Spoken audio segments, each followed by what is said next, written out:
오늘의 주제는 바로 무인 자동차. 자동차가 알아서 달린다.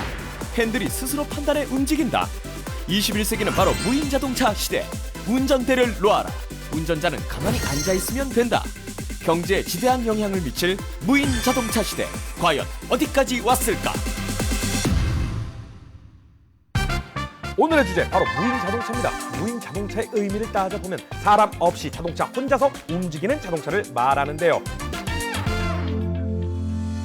요즘엔 자율주행 자동차, 스스로 운전을 하긴 하는데 필요에 따라 운전자가 개입할 수도 있는 자동차도 무인 자동차에 포함해서 말한다고 합니다. 이렇게 스스로 움직이는 자동차, 장점이 대체 뭘까요? 일단 컴퓨터는 졸지 않습니다. 안 졸아요. 음주도 하지 않습니다. 그리고 스마트폰을 본다거나 DMB를 본다거나 집중력을 잃을 일이 없습니다. 서울에서 부산까지 보통 한 대여섯 시간 정도 걸린다고 생각하면 운전대를 잡고 안전에 신경을 곤두세우면서 다른 사람과는 대화도 하지 말고 전화도 하지 말고 지나가는 자동차가 우와 자동차 뭐야 예쁘다 라고 하지 말고 달려가야 되는데 사람이라면 그게 쉽지가 않죠. 하지만 자율주행 자동차 같은 경우에는 그냥 가만히 사람들과 편안히 얘기하면서 내가 개입할 필요가 없군, 편안하게 가도 된다라는 뜻입니다. 하지만 일각에서는 무인 자동차에 나의 목숨을 걸 수가 없다. 이게 만약에 해킹당해가지고 갑자기 자동차가 가다가 역주행! 이러면 어떡하냐? 이런 의견도 있습니다. 그럼에도 불구하고 전 세계에 내놓으라 하는 IT 기업과 자동차 제조업체들이 앞다투어서 무인 자동차 기술을 발표하고 있는데요. 그래서 알아봤습니다. 화제 무인 자동차 베스트입니다. 독일의 자동차 제조사죠. A사의 무인 자동차가 화제입니다. 독일 서킷에서 선보인 무인 주행에서 최고 시속 240km를 달성. 프로 레이서 마냥 정확한 브레이킹과 코너링으로 코스를 완주했는데요. 3D 카메라로 촬영한 주변 환경 데이터와 1cm 단위로 측정하는 GPS 데이터를 결합해 자동차의 자동 제어 시스템에 전송. 시속 240km의 속도를 내도 문제없이 제어할 수 있다고 합니다. 그뿐만 아니라 자동 주차 시스템도 주목을 받고 있는데요. 주차장에 도착을 하면 운전자는 그냥 내립니다. 그리고 자동차랑 빠이빠이 안녕! 그럼 자동차는 알아서 주차장으로 들어가서 주차를 합니다. 어떻게 가능하냐고요? 차량에 설치된 여러 대의 카메라로 주변의 장애물을 인식, 컴퓨터가 보고 판단할 수 있게 3D 맵 지도를 만듭니다. 그리고 지속적으로 장애물이 있나 없나 판단하면서 주차를 하게 되는 거죠. 이제 정말 사람이 할 일 없을 것 같습니다. 어플로 지도상의 위치를 선정해주고 호출하면 자동차가 와서 내 앞에 선답니다. 심지어 운전석과 조수석을 180도 돌려서 뒷좌석에 앉은 승객과 마주 볼 수 있다는데요. 전방도 안 보고 뒤 보면서 뭘 하냐고요? 터치 스크린을 이용해서 게임을 한다거나 영상을 즐길 수 있답니다. 그리고 모든 도어의 안쪽과 전후면에 울트라 고화질 터치 스크린이 둘러져 있는데요. 메뉴에서 파리 풍경을 선택하면 파리의 거리가 360도 파노라마로 펼쳐진다고 합니다. 그리고 컨덕터 모드를 선택하면요. 차의 주행 스타일을 직접 바꿀 수가 있는데요. 안락함을 선택하면 느리고 폭신폭신한 승차감을, 다이나믹을 선택하면 서스펜션이 딱딱해지고 주행 속도도 빨라지는 것을 경험할 수 있다고 합니다. 트럭도 무인주행을 할 수 있습니다. 세계 최초의 무인 트럭이죠. S500 인텔리전트 드라이브가 증명을 했는데요. 독일 마그데부르크 인근 구간에서 최대 80km 속도로 자율주행에 성공을 했다고 합니다. 이 자율주행 트럭은요, 사이드 미러 부분에 거울이 아닌 센서가 달려있어서 주변을 계속 스캔을 하는데요. 그래서 교통 상황에 대한 대응이 엄청나게 빠르다고 합니다. 운전자의 좌석은 핸들로부터 약 45도 정도까지 움직일 수가 있고요. 자체 내비게이션 시스템을 가지고 있기 때문에 운전자가 별도로 길을 확인할 필요가 없다고 합니다. 엄청 편하겠죠. 무인 자동차 하면 빼놓을 수 없는 게 바로 G사의 무인 자동차입니다. 얼마 전 무려 100만 마일을 사고 없이 달리는 실험을 마쳤다고 보도했는데요. 100만 마일은 지구 40바퀴를 돌아야 된다고 합니다. 사실 지난 6년간 총 11번의 접촉사고가 있긴 했다고 합니다. 이 사고는요, 가만히 있는데 다른 차가 와서 받거나 아니면 사람이 수동으로 운전하는 동안 일어난 사고라고 합니다. 그러니까 무인 운전으로는 무사고, 보험료 깎이죠. 무인 자동차는 수천 개의 원뿔형 도로 표지판, 20만 개가 넘는 정지신호, 60만 개가 넘는 교통신호 등 1억 8천만 대의 자동차를 파악하고 주행한다고 하지요. 무인 자동차, 알면 알수록 미래에 꼭 필요한 기술이 아닌가 싶습니다. 지금부터 전문가를 모시고 자세히 이야기 나눠보도록 하겠습니다. 안녕하세요. 반갑습니다. 네, 반갑습니다.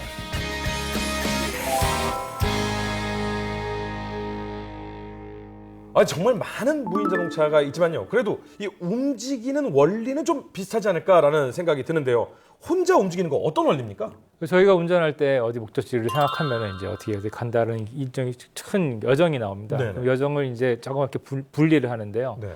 이제 주변의 도로를 인식을 해야 되니까 네. 도로의 차선 같은 것들은 카메라나 네. 요즘에 그 레이저 스캐너, 레이저는 이제 레이저를 쏴가지고서 돌아오는 시간을 재서 이제 네네. 거리를 잽니다. 네. 그러는 것도 많이 쓰고요. 또 도로에 있는 또 각종 뭐 표지판, 신호등 네. 이런 것들도 또 다 인식을 해서 적절하게 차량이 따라가야 됩니다. 저희 사람이 하는 것 같이 핸들을 조작을 하고 페달, 가속 페달과 브레이크 페달을 같이 조작을 해서 이 차가 잘 갈 수 있도록 이렇게 하는 원리로 구성이 진행이 됩니다. 무인 자동차가 만약에 상용화되면 미래가 정말 좀 많이 바뀌게 될 것 같아요. 왜냐면 피자도 배달해주고 트럭 운전도 그냥 스스로 하고 택시도 그냥 알아서 와서 쓰고 가고 우리 집 앞에서 그냥 뭐든지 다 해결할 수 있는 그런 상황이 오지 않을까라는 생각이 드는데요. 근데 저희가 항상 생각하는 게 차는 사람이 운전을 해야 된다. 네. 이게 전제인데 차가 혼자서 오게 되면은 굉장히 많은 걸 할 수 있습니다. 뭐 무인 배달이 될 수도 있고, 그렇죠. 아니면 제가 차를 이제 뭐 그냥 뭐 타고 다닌다면 뭐 그냥 가만히 타고 가도 되고, 네네. 이런 식의 저희 생활에 전반적인 혁신이 될 거로 생각합니다. 그리고 운전을 하는 시간 동안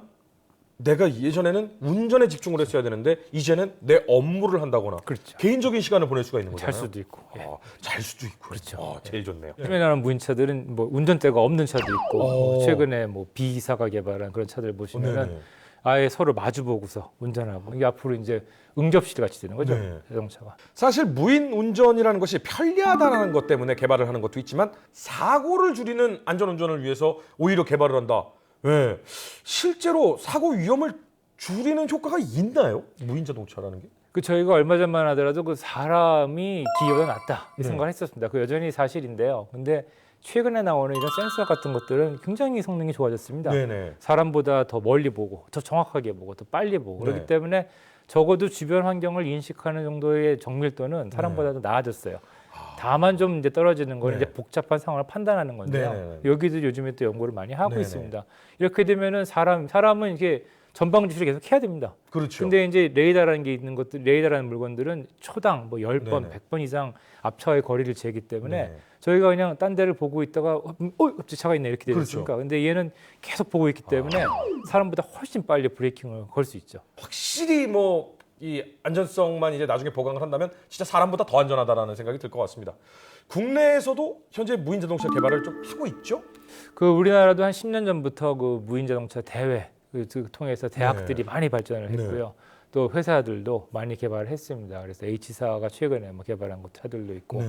그 어느 정도 길을 따라가는 거, 장애물을 인식하고 피하는 거, 이 정도는 되는데요. 정말 지능적인 판단을 하는 거, 그다음에 방대한 데이터베이스가 있는 거, 이런 것들은 아직 우리나라에 많이 기술 개발이 안 돼 있습니다. 그렇군요. 그래서 그 부분이 좀 잘 된다면은 우리나라도 지사와 같이 뭐 수십만 킬로미터를 자동 주행할 수 있지 않을까 생각합니다. 수십만 킬로미터면 대한민국 모든 도로를 다 다닐 수 있지 않을까? 그렇죠. 예, 저도 개인적으로 네. 그 우리나라 한번 종주를, 네, 뭐 네. 행주를 한번 해보고 싶은 게 제 생각입니다. 예. 네.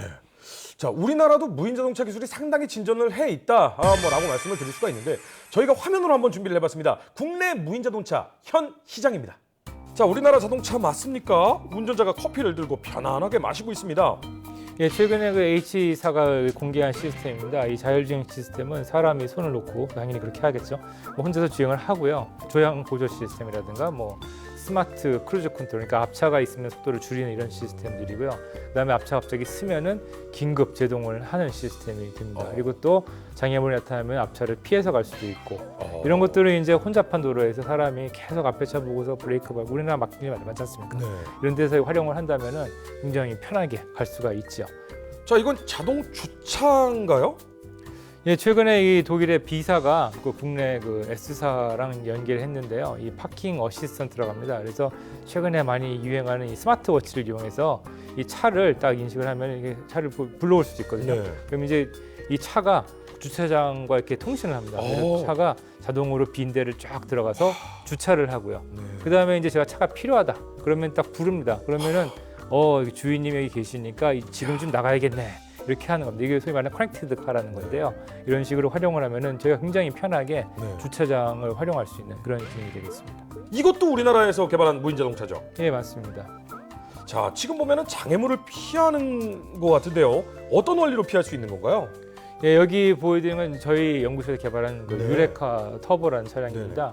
여기에 저희가 전방위를 스캔하는 레이저 스캐너를 하나 달고 또 앞을 스캔하는 또 레이저 스캐너 네. 또 그리고 또 실내외에 카메라를 부착해서 아, 네. 예, 주변 상황을 잘 인식하게 했습니다. 고성능 산업용 컴퓨터를 활용을 해서 아주 정확한 시간에 타이밍을 맞출 수 있는 그런 제어 장치를 구성을 했습니다. 그렇군요. 자, 지금은 굉장히 속도가 빠른 것 같다는 생각이 드는데요. 예, 저희 차가 그 130km까지 자율주행을 할 수 있습니다. 이 정도면은 뭐 세계적인 수준 아닙니까? 그렇죠. 예, 저희가 개발한 정도면 굉장히 빠른 수준이고요. 네. 그래서 이걸 저희가 좀 안전하게 실험을 해야 되는데 네. 이런 시험장이 많지가 않습니다. 네. 뭐 도로에서 하긴 좀 위험하고 그래서 이런 시험장을 구축을 정부가 많이 네. 나서서 하고 있고요. 앞으로 이런 시험장에서 저희가 많이 테스트를 하면은 좀 더 좋은 성능의 차를 개발할 수 있을 기대합니다. 앞으로 정말 우리 도로에도 무인 자동차가 함께 달릴 날이 얼마 남지 않은 것 같습니다. 언제쯤이면 가능하겠습니까? 그 우리나라는 그 2020년부터 고속도로만 자율주행할 수 있는 차를 개발하려고 하고 있습니다. 네. 그리고 전 세계적으로 보신다면 2040년부터 네. 50년 정도면은 이제 무인 자동차가 상당히 돌아다닐 것을 얘기를 하는데요. 네. 이렇게 되면 이제 사람보다 운전을 안전하게 할 수 있기 때문에 네. 그 미국에서는 한 50만 건의 교통사고를 줄이고 네. 사망자도 한 1,000명 이상 줄일 수 있다는 얘기가 나오고요. 그다음에 이제 차에서 운전을 안 하니까 사람들이 또 차에서 쉴 수가 있죠. 생산력이 좋아질 네. 수도 있고 삶의 질이 나아질 수 있다는 얘기를 많이 하고 있습니다. 그러니까 우리나라도 사실은 길이 멀지는 않지만 너무 막히기 때문에 그렇죠. 한 1시간 이상씩 운전하시는 분들 굉장히 많거든요. 가다서다를 반복한다고 하지 않습니까? 네. 정말 아침에 듣기 싫은 소리 가다서다를 반복하고 있습니다. 계속. 그렇죠. 근데 그동안 운전을 하지 않고 다른 일을 할 수가 있다는 거잖아요. 그렇죠. 삶의 질 자체가 많이 올라갈 것 같습니다. 무인 자동차의 도입 이후 과연 어떤 점이 가장 많이 변할 거다라고 생각을 좀 하십니까? 그 무인 자동차가 활성화된다면 이제 차를 저희가 활용하는 방식이 바뀝니다. 네. 저희가 이제 저도 여기 들어올 때 차를 주차장에 굳이 주차하고. 대고 네. 올라와서 또 찾아가는데 이동안 차는 아무것도 안 하는 거죠. 네. 아깝지 않습니까? 네. 주차장도 필요하고. 네. 그러니까 차를 이렇게 소유하는 게 아니라 그 공유를 하는 거죠. 이미 그 카쉐어링이 좀 나오고 있는데요. 그렇죠. 요즘에 많이 광고하던데요. 그렇죠. 카쉐어링을 하는데 지금 저희가 가야죠. 아니면 차가 뭐 누가 운전해 준다든가. 네, 네. 이렇게 되면 저희가 차를 앞으로 소유하는 게 아니고 공유. 그래서 뭐 전화를 부르면 차가 오고 타고 네. 가고 목적지에 닿으면 내리면 다음 데로 가고 이렇게 되는 거죠. 예. 정말 그런 세상이 온다면 그냥 모든 개인 승용차가 한마디로 택시나 버스 같은 수단이 되는 거나 다름없겠네요. 그렇죠. 적어도 집에 이제 아빠 차, 엄마 차는 필요가 없고 네. 집에 뭐 한 대 정도. 자동차 안 사도 될 것 같은데 그러면 자동차 회사 어떡합니까? 이게 이미 예측이 됐습니다. 그래서 자동차 시장이 앞으로 줄을 거라는 얘기가 있어요. 네. 한 뭐 40%까지 준다는 말도 있는데요. 와. 자동차 회사로서는 좀 끔찍한 얘기죠. 네. 근데 차는 늘 필요합니다. 제가 차를 안 탈 수 없어요. 저도 그렇죠. 집에 차를 타고 해야 하기 네. 때문에 누군가를 만들어야 됩니다. 네. 그렇기 때문에 이 세계에 앞서가는 자동차 회사들이 그러면 그 시장이 작아지겠지만 그 시장 그래도 우리가 갖겠다 라고 적극적으로 나서서 개발을 하는 겁니다. 그러니까 저희가 뒤처지면 안 되겠죠. 그러니까 만약에 무인 자율 이 자동차가 발전이 된다면 40%가 팍 줄어드는데 개발을 안 하면 그 40%가 내가 해당이 돼버리는 거겠네요. 그렇죠. 도태돼. 그냥 완전히 도태돼 버리겠네요. 예, 예. 개발을 할 수밖에 없군요. 그 우리나라 자동차 산업이 GDP의 13%라고 합니다. 어. 갑자기 우리나라 자동차 산업을 놓친다면은 국가 경제에 큰 문제가 되는 거죠. 그렇죠. 그래서 국가 경제에 달려 있는 문제이기 때문에 자동차 이 자율주행 기술은 무조건 개발을 해야 되는 네. 기술이라고 볼 수 있습니다. 빨리 자율주행할 수 있는 도로를 좀 정부에서 많이 지원을 해줬으면 좋겠다. 맞습니다. 라는 생각이 좀 예. 듭니다. 자, 그리고 저는 그래도 가장 걱정이 되는 게 이 시스템 오류. 무인 자동차 그러면 큰일 나잖아요. 자동차에 대한 법이 있는데 이게 네. 제네바 협약이라고 한 게 도로교통에 의한 국제 협약인데요. 네. 이게 만들어진 배경은 뭐냐면 당연히 차는 사람이 통제하는 시스템이다. 네. 이런 식의 개념이 들어가 네네. 있습니다. 근데 저희가 무인차가 개발이 된다면은 사람이 통제하는 것이 아니라 컴퓨터가 네. 사람의 명령을 참고해서 통제하는 시스템이 네. 됩니다. 그렇기 때문에 여기에 대한 근본적인 그 전면적인 재검토가 필요하고요. 아. 사람도 실수를 하는데 기계도 네. 당연히 망가지게 됩니다. 저희 같이 공학하는 사람들은 모든 시스템 당연히 망가진다라고 생각을 합니다. 이 망가지는 걸 피하는 게 아니라 망가지더라도 동작할 수 있게. 대처 예. 방안. 그렇죠. 소위 말하는 페일 세이프인데요. 네. 그래서 이제 항공기가 그게 되게 잘 돼 있습니다. 아. 그래서 뭐 컴퓨터가 3대, 몇 대씩 올라가 있는데 자동차도 최소한 뭐 2대 이상의 컴퓨터가 보조적으로 올라가 있어서 한두 대가 망가지더라도 동작할 수 있게 그런 식으로 이제 저희가 개발을 해야 된다고 생각을 합니다. 요즘엔 그래서 정말 사람이 옛날에 생각만큼 기계보다 더 믿을 수 있느냐 네. 거기에 대한 좀 회의가 일어나고 있습니다. 기계는 정신 감정 같은 거 안 해도 되잖아요, 그죠? 정신 감정하는데 이제 고장 고장 감정. 그쵸, 고장이 나는 그거를 여러 대의 컴퓨터가 서로 그쵸, 서로 검사를 감시하는. 하면서. 예. 아. 그럼 확률이 굉장히 줍니다. 안 망가지는 않죠. 안 망가지는 않는데 그 시간이 굉장히 작아집니다. 10만 시간에 한 번, 뭐 10억 시간에 한 번 이런 식으로 사고 난다고 합니다. 10억 시간. 10억 시간. 예. 한마디로 자율주행차 사면 내가 먼저 가지 얘가 먼저 가지가 않겠네요. 손자한테 물려주고 이렇게. 자, 아무튼 오늘 정말 좋은 말씀 너무나도 잘 들었습니다. 감사합니다. 감사합니다.